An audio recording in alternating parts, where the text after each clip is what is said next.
इस बिल का हम समर्थन करते हैं और एक बात जरूर कहना चाहते हैं। साहब एक तो घंटी मत बजाना, मुझे बोलने नहीं देते, पार्टी की तरफ से अकेला बोल रहा हूं, प्लीज मुझे बोलने देना। जितना टाइम है कि कांग्रेसी हमारे रंजन साहब अभी बोल रहे थे और आईएएस और आईपीएस ऑफिसरों का पूरे देश से ट्रांसफर करके बढ़िया लोगों को अगर छांट के और देश हित में और जहां आज देश को जरूरत है और जो पिछले 70 सालों से वहां हक छीना गया दलितों का, गरीबों का, मजलूमों का, पिछड़ों का, आज अगर उनका हक दिलाने के लिए हमारे माननीय गृह मंत्री जी इस बिल को लेके आए हैं कि देश के बढ़िया ऑफिसरों को वहां लगाया जाए, उस पे भी इन्हें दिक्कत हो रही है। समझ नहीं आता इनको हो क्या गया है।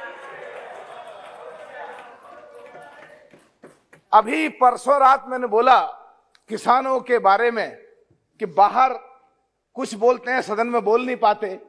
उसके बाद में राहुल गांधी जी आए तो सही और बोल के प्रोफेसरों की तरह हम लोगों को स्टूडेंट समझ के चले गए। अरे भाई यहां तो तुम भी स्टूडेंट हो, फिर सारे स्टूडेंट हैं, या तुम भी प्रोफेसर हो तो बाकी सारे प्रोफेसर हैं। तो सुनो और समझो और बढ़िया सरकार का विपक्ष की भूमिका अदा करो। और ये बहुत ही ऐसी बात है, आज माननीय वित्त मंत्री जी बोल करके गई हैं कि कांग्रेस पे विपक्ष की भूमिका अदा नहीं करी जा रही है। मुझे लगता नहीं है फिर ऐसे में भी सदन में ना बैठे जो मुख्य रूप से विपक्ष हो। अपने आप तो कमजोर कर ही रहे हैं, हम भी विपक्ष में आते हैं, हमें भी मार रहे हैं, हमारी भी बदनामी हो रही है। बहुत शर्म की बात है।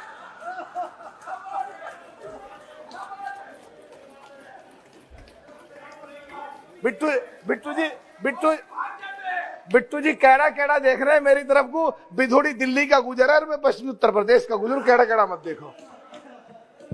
साहब एक बात और कहना चाहता हूं एक बात और कहना चाहता हूं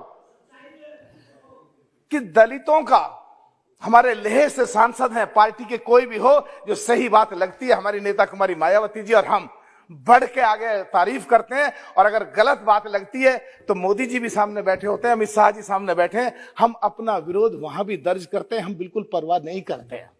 तो उसी क्रम में लेह के हमारे सांसद बैठे हैं, इतना बढ़िया बोलते हैं, सुनने में लगता है कि देश हित में ये आदमी बोल रहा है और इसको तो बिल्कुल इनाम देना चाहिए। गरीबों के हित में ये आदमी बोलता है, दलितों के हित में ये आदमी बोलता है, पिछड़ों के हित में ये आदमी बोलता है। और जो 370 के समय जब देश में तूफान आया था, अमित शाह जी ने जब गुजर बकरवाल के बारे में, गुजरों के बारे में, जम्मू कश्मीर के बारे में जब बोला था, उसकी अभी 3 दिन पहले मैं इनकी स्पीच सुन रहा था, गुजर बकरवाल के बारे में बोला, गुजर समुदाय के बारे में बोला, तो मुझे लगा कि गुजरों का भी और पिछड़ों का भी अब देश में और जम्मू कश्मीर में जो आजादी से 1947 से अब तक हक छीना जा रहा था, अब उनका हक मिलेगा, गुजरों को भी उनका हक मिलेगा। गुजर बकरवाल हमारे सतपाल जी सामने बैठे हैं, हमारे बिल्कुल साथी भी हैं, भाई भी हैं, बड़े हैं, कमिश्नर रहे बंबई पुलिस में, हमारी ये दोनों मेरठ में हमारी लोकसभा भी मिलती है, इनकी लोकसभा भी मिलती है, इनकी विधानसभा एक मेरठ में है, मेरी भी एक विधानसभा मेरठ में है।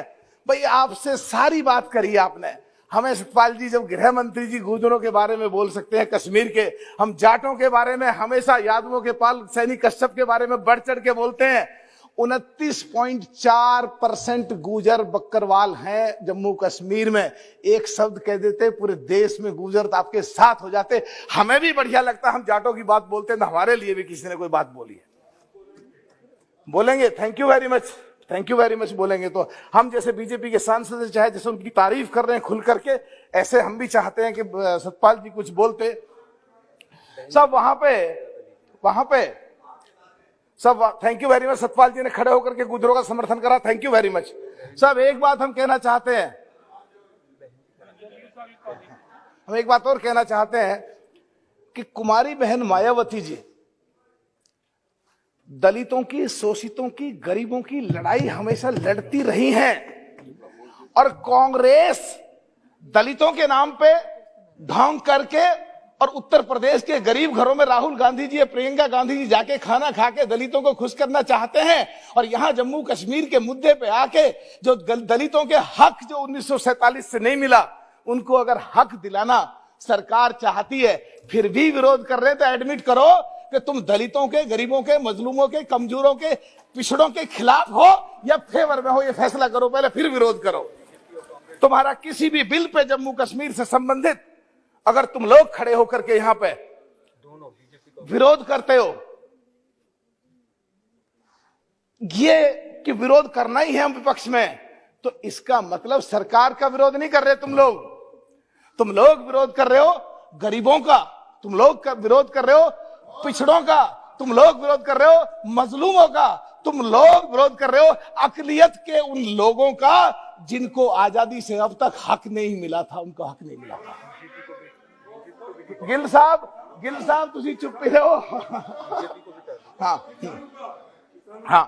अब साहब एक बात और भी आती है, तो ये लोग फिर कुछ कहेंगे कि जैसे भी बिट्टू ने इशारा करा कि भाग लिया दिखा इधर को, भैया हम तो भाग नहीं रहे, पर तुम अपना सोचो तुम किधर को भागोगे। रही बात इसकी कि वहां सरकार से भी कहना चाहता हूं कि साहब ये रमा जी, मेरा पार्टी की तरफ से अकेला बोल रहा हूं, मुझे 1 मिनट ज्यादा कभी नहीं मिला, मेरा हमेशा घंटी बजता, 2 मिनट बोलने दो प्लीज। पार्टी की तरफ से कोई नहीं बोलेगा, मैं अकेला बोल रहा हूं आज। सब मैं एक चीज कहना चाहता हूं, देश की जितनी भी सीमा है,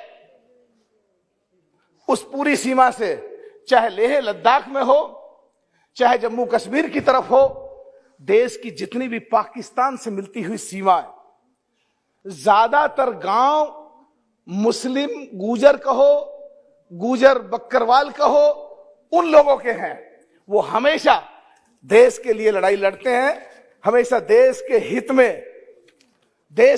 में हमेशा काम करते हैं, और उनके कई बार उग्रवादियों के द्वारा नरसंहार किए जाते हैं। और पिछड़े दलितों में वाल्मीकि समाज भी आते हैं, दलितों में जितने आते हैं सब के बारे में मैं कह रहा हूं। और वो जो लोग हैं वहां पे जो मुस्लिम गुजर कहो, गुजर बक्करवाल कहो, वो हमेशा आतंकवादियों का डट के विरोध करते हैं, लोहा लेते हैं, पाकिस्तान को चने चबाते हैं सीमा पे देश की पर रह करके। तो उनको आज कांग्रेस ने जो 70 साल के करीब या 60 साल के करीब जो उनका हक छीना है, हम चाहते हैं माननीय गृह मंत्री जी से कि उन सीमा पे जितने भी गांव हैं, कैसी व्यवस्था करें कि हर गांव में 2 पुलिस वाले, 2 बीएसएफ के, 4 लोग फोर्स के रहें उस गांव में, और उस गांव के लोगों को ज्यादातर लाइसेंस बनवाए जाए, जिससे उनमें एक सुरक्षा की भावना आए और देश के लिए उनको लगे कि भारत सरकार, दिल्ली में बैठी हुई सरकार देश में हमारे बारे में सोच रही है। उन लोगों को खाने की, उन लोगों के पास में पूरे साधन है। वहां बहुत लोग ऐसे हैं जो घुमक्कड़ रहते हैं। सब आधी मिनट में खत्म कर रहा हूं साहब। पहली बार मौका मिला मुझे अमित शाह जी के सामने बोलने का, बोल दे दो, कभी आज तक जिंदगी में नहीं मिला। कभी जिंदगी में आज पहली बार बोल रहा हूं मैं सामने। सब मैं हाँ, मैं बिट्टू जी बेफिक्र कर रहा हूं। तो साहब मैं कहना चाहता हूं कि वहां दूध का काम है उनका, घी का काम है उनका, पनीर का काम है उनका, दूध सड़ता है उनका, घी पूरा बिकता नहीं है उनका। तो मैं चाहता हूं कि एक ऐसा SEZ बने जिसमें उनका बढ़िया तरीके से दूध के प्रोडक्ट बन सके, और उनको SEZ बना करके देश में कहीं भी बिक्री या विदेश में कहीं भी बिक्री के लिए ऐसी सुविधा हो, ऐसा प्रोत्साहन दिया जाए जिससे उनको लगे कि बहुत अच्छा सरकार उनके बारे में सोच रही है।